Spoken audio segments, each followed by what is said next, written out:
మాది మంగతాయరు టిఫిన్ సెంటర్లో పెట్టామండి. ఓహో. నేను అది అయిన తర్వాత నేను మంగతాయరు టిఫిన్ సెంటర్ ఉన్న సినిమా తీశాను.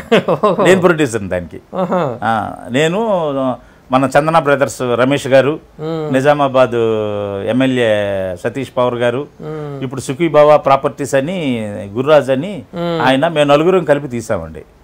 ఆ అమ్మాయిని హీరోని చేసింది నేనేనండి ఫస్ట్, ముమైత్ ఖాన్ని.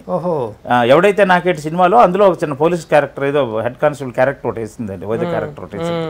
చేస్తా ఒకే సీను బ్రహ్మాండంగా చేసింది. అప్పుడు నేను ఆ సినిమా చూసినప్పుడు నాకు అనిపించింది, ఇప్పుడు ఎలాగా వారు మనకి హీరోలు డేట్లు ఇవ్వరు, మనం వెళ్తే వాడు హీరో డేట్లు ఇచ్చేటట్లేరు, ఈ అమ్మాయిని హీరోగా పెట్టి ఎందుకు సినిమా తీయకూడదు అని నాకు అనిపించిందండి. అనిపించి ఆ అమ్మాయిని ఏదో సాంగ్ చేయడానికి వచ్చింది. సాంగ్ చేయడానికి ఎక్కడ ఉందంటే గోల్కొండ హోటల్లో ఉందంటే వెళ్ళి అడిగానండి, ఏమ్మా మిమ్మల్ని నేను హీరోగా పెట్టి సినిమా తీయాలనుకున్నాను కానీ నవ్వింది నన్ను. నేను హీరో ఏంటి, నేను ఏదో ఐటమ్ సాంగ్లు చేసుకున్న ఐటమ్ గర్ల్ని నేను, లేదమ్మా నాకు ఎవడైతే నాకేంటి సినిమాలో మీరు సీన్స్ చేశారు చాలా బాగా చేశారు, హీరోగా చేస్తే చాలా బాగుంటుందమ్మా, డిఫరెంట్గా ఉంటుందంటే నవ్వి, ఏమిస్తారు నాకు అని అడిగింది. ఏమిస్తారు అంటే చెప్పండి అమ్మా ఏమిస్తారు.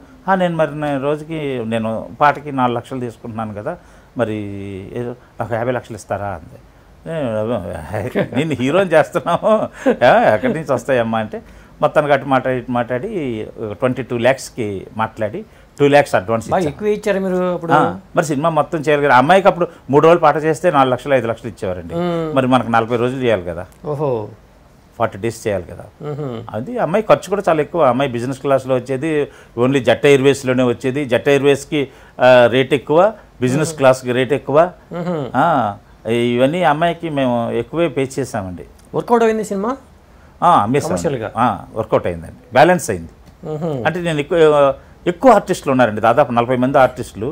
2 times నేను రాజమండ్రిలో షెడ్యూల్ చేశానండి, సెట్ వేసి. మంగతాయరు టిఫిన్ సెంటర్ అక్కడ గోదావరిని సెట్ వేసాను. కొంచెం నాకు అంటే 1,82,00,000 అయింది.